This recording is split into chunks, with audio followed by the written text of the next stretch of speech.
tinggal di rumah dan seterusnya itu pasti berdampak dengan kegiatan ekonomi. Nah, filosofi dari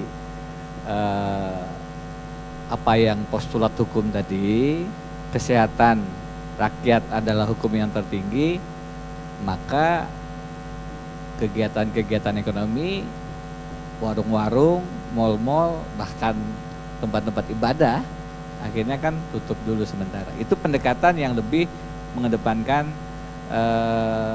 sisi kesehatan.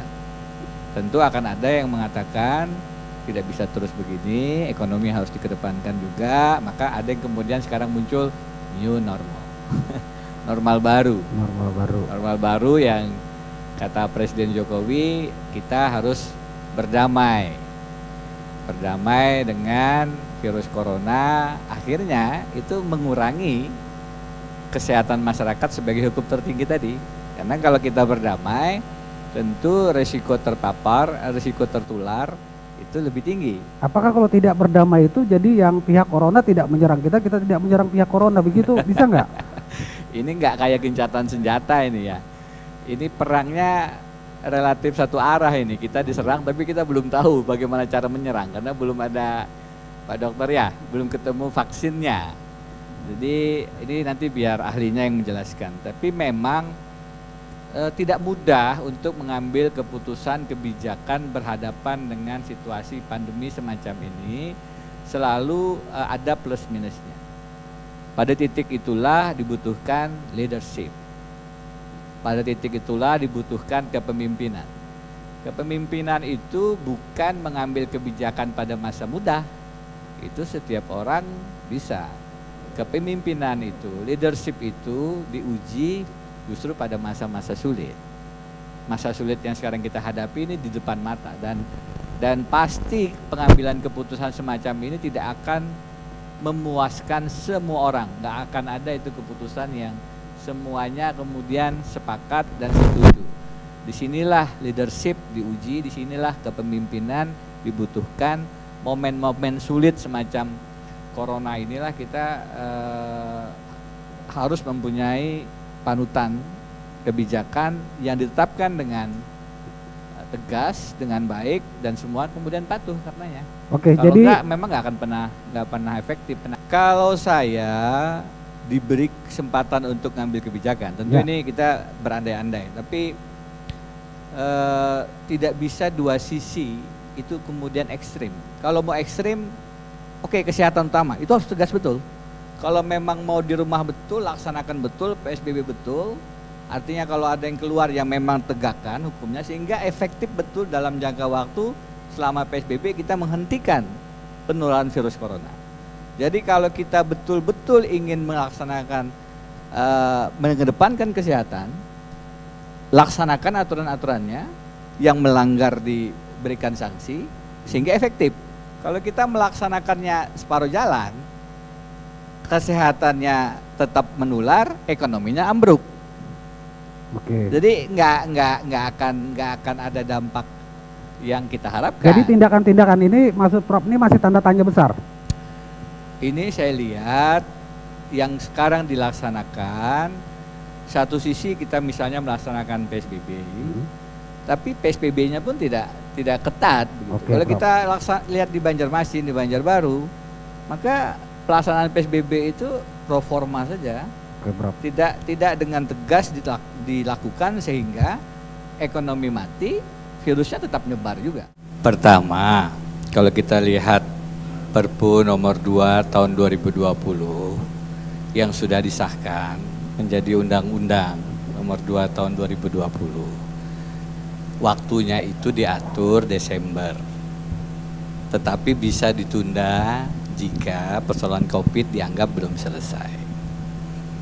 Kemudian hasil rapat antara KPU, DPR dan lain-lain tadi memilih opsi yang pertama, Pak. Sudah. Di antara 3 opsi yang tadi Bapak sampaikan, sekarang ini posisi pemerintah dengan KPU, penyelenggara dengan DPR itu lebih memilih tanggal 9 Desember itulah hari pencoblosan. Ya. Nah, kalau pertanyaannya apakah Desember itu dilaksanakan atau tidak, apakah kita menghadap-hadapkan demokrasi dan kesehatan, tidak sesederhana itu persoalan pilkada kita. Persoalannya jauh lebih berat dari hanya persoalan COVID. COVID berat, tapi jauh lebih berat dari itu karena demokrasi kita sudah mati sebenarnya. Tadi disampaikan oleh Pak Uhaib, money politik, segala macam diperjualbelikan. Jadi kalau kita bicara dengan demokrasi yang sudah transaksional semacam ini, apakah kita menunda pilkada? Tidak juga. Yang penting bagi saya, kalau saya ditanya, Anda mengambil kebijakan itu dengan pikiran yang jernih, dengan hati yang lurus. Jangan kemudian berhitung misalnya dari calon yang mau maju nih, oh saya incumbent, saya inginnya Desember saja. Kenapa? Mumpung COVID, bisa menggunakan dana COVID untuk bagi-bagi sesuatu. Misalnya ya. Atau sebaliknya, penantang berpikir enggak lah, jangan Desember. Kenapa? Nanti nunggu setelah habis masa jabatan incumbent biar jadi PLT. Kalau bisa September saja. Kenapa? Satu, kita enggak terganggu dengan dana COVID. Dua, nanti yang bersangkutan turun bukan lagi sebagai incumbent, tidak punya kesempatan untuk menggunakan fasilitas incumbent untuk kampanye. Jadi kalau pertimbangannya Desember atau tidak itu karena pertimbangan menang kalah, seorang petahana lebih memilih Desember, seorang penantang lebih memilih tidak.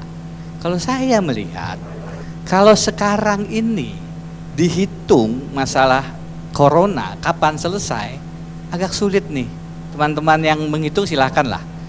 Bagi saya tidak harus dipertentangkan antara kesehatan dan demokrasi. Kalau Desember laksanakan dengan sangat serius, penyelenggaranya serius, protap kesehatannya laksanakan, dananya memang harus disediakan, laksanakan dengan sangat serius. Tapi kalau ternyata tidak mampu, tunda. Memang harus dilihat dalam beberapa waktu ini, tapi menundanya kapan? Karena kalau menunda terlalu lama pun tidak juga menyelesaikan masalah.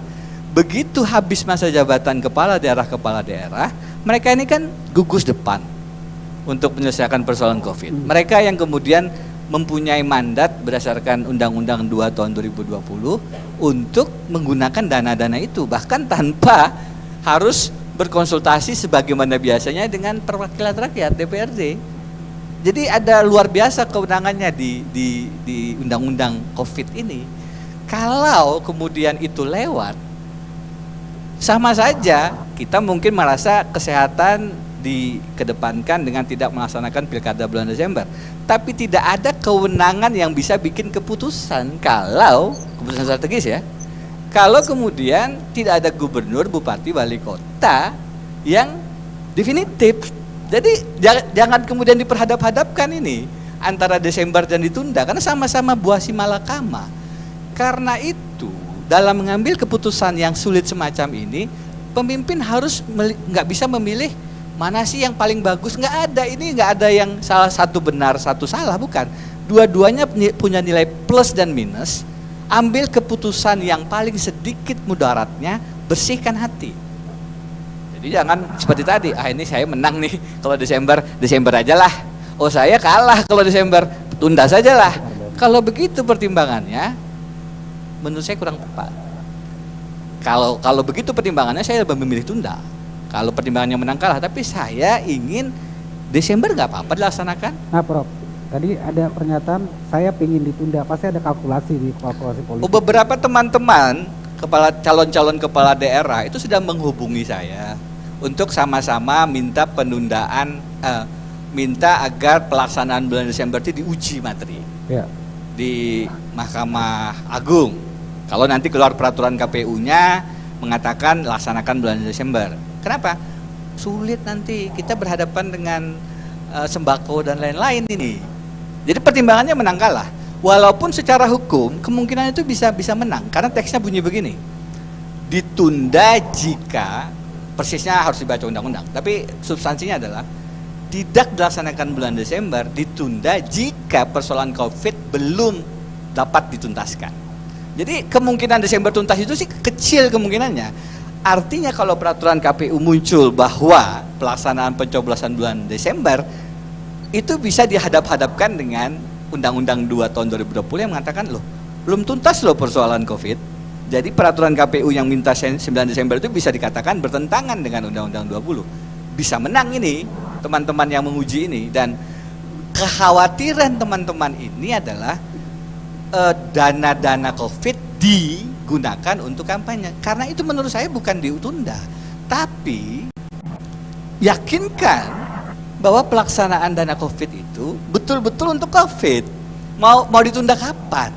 Mau ditunda bulan depan? Mau ditunda tahun depan? Persoalan money politik kita kan mau ditunda kapan pun tetap ada ini.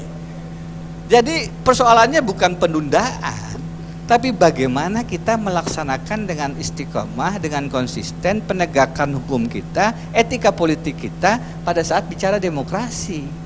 Pada saat kita melihat dengan mata telanjang bagaimana di tengah bencana ada etika politik yang tidak pas pada saat menyalurkan dana-dana bantuan sosial. Itu persoalan yang tidak selesai hanya dengan penundaan. Karena persoalannya di etika politik. Maka tadi saya katakan, pertanyaannya tidak sesederhana apakah Desember pilkada dilaksanakan atau tidak. Pertanyaannya jauh lebih mendasar. Apakah kita punya etika politik? Apakah kita punya fatsun politik? Apakah kita punya moral politik untuk menghapuskan kecurangan-kecurangan pemilu kita? Mau ditunda kapan pun itu masih ada. Sehingga bagi saya, kalau mau dilaksanakan, laksanakan protap coronanya dengan baik. Kalau mau ditunda, karena memang tidak bisa dengan protap bagaimanapun tetap bermasalah ini secara kesehatan, silakan tunda, tapi tidak bisa juga lama-lama. Gini Prof, kata Pak Dokter tadi mengatakan ini sangat mengkhawatirkan kalau kita melaksanakan. Dia berpikiran bahwa dalam segi kemanusiaan dan kesehatan. Ya. Jadi gimana tuh Prof? Saya menghormati keilmuan beliau, jadi kalau saya diberi kesempatan untuk mengambil keputusan, saya akan dengarkan teman-teman ini, dokter, KPU, dan semuanya. Bagaimana ya? Apakah kalau kita laksanakan bulan Desember, kira-kira kita bikin apa itu namanya? Simulasi. Kita bikin simulasi. Pertama yang paling utama adalah bersihkan dulu hati tadi. Keluarkan kepentingan-kepentingan jangka pendek. Begitu sudah, ayo kita dengarkan semua. Menurut semua kita, mana yang lebih kecil mudaratnya? Saya belum bisa putuskan sekarang. Saya harus mendengarkan semua shareholder, semua pemangku kepentingan. Kira-kira mana yang paling sedikit mudaratnya? Kalau memang ternyata mudaratnya itu sudah dihitung jangan Desember, memang ditunda. Tapi sampai kapan juga harus jelas. Karena kalau ditunda sampai waktu yang lewat juga tidak selesai masalah kesehatan kita. Karena nggak ada pemimpin yang ambil keputusan, nggak ada gubernur definitif, bupati wali kota definitif, keputusan-keputusan strategis terkait anggaran juga tidak bisa dikeluarkan. Itu juga tidak menyelesaikan masalah. Bisa tidak dengan cara virtual? Pak Tito mengatakan demikian, cara virtual. Kalau kondisi COVID ini dilaksanakan pilkada, pasti ada situasi-situasi yang tidak ideal, termasuk masalah-masalah yang pasti mengurangi kualitas demokrasi kita. Apakah virtual itu ideal? Tentu ideal kalau masyarakatnya memang punya akses terhadap internet yang memadai, sinyalnya bagus dan lain-lain. Tetapi saya sepakat masih ada problem teknologi, program fasilitas sinyal dan lain-lain yang belum merata, sehingga memang pasti tidak ideal. Sebagaimana tidak ideal juga dalam situasi COVID, kemungkinan besar ada penurunan partisipasi pemilih. Persoalannya dari kekurangan-kekurangan yang ada itu, ini minusnya sekian, positifnya bagaimana? Itu kan semua harus dinilai secara komprehensif. Kalau kita hanya menilai ini tidak bisa virtual nih, terus berhenti, sampai kapan? Karena juga kalaupun ditunda sampai Maret pun mungkin masih virtual. Bisa jadi masih virtual juga. Ditunda September, saya nggak tahu, saya bukan orang yang bisa memprediksi. Kenapa, tapi Prof, artinya virtualitas itu adalah nilai minus yang kita ingin letakkan kalau dilaksanakan Desember. Tapi sekali lagi penilaiannya harus komprehensif, dan kalau bicara siap atau tidak, di situ letak kuncinya. Nah, itu. Seserius apa pemerintah menyiapkan anggaran, seserius apa KPU melaksanakan tahapan. Dan kalau masyarakat kan lebih pada ikut saja nih kebijakannya bagaimana. Persoalan kita sekali lagi tidak semata-mata apakah pilkada ditunda atau tetap di bulan Desember. Itu pertimbangan-pertimbangan teknis kesiapan pelaksanaan lah. Kalau saya melihat persoalan pilkada kita jauh lebih kompleks dari hanya sekedar itu. Ketidaksiapan pilkada itu tidak hanya persoalan ada anggaran atau tidak, tapi profesionalitas pelaksanaan atau tidak, tapi jauh lebih mendasar integritasnya bagaimana, politik uang pemilu kita bagaimana. Tadi yang disampaikan oleh Dr. Wahid. Jadi kita bisa saja bicara kapan pelaksanaan pilkada yang lebih pas, tapi jauh lebih esensial sebenarnya persoalan kita adalah bagaimana menegakkan prinsip pemilu yang jujur dan adil itu. Terima kasih, Prof. Pak Effendi, silakan.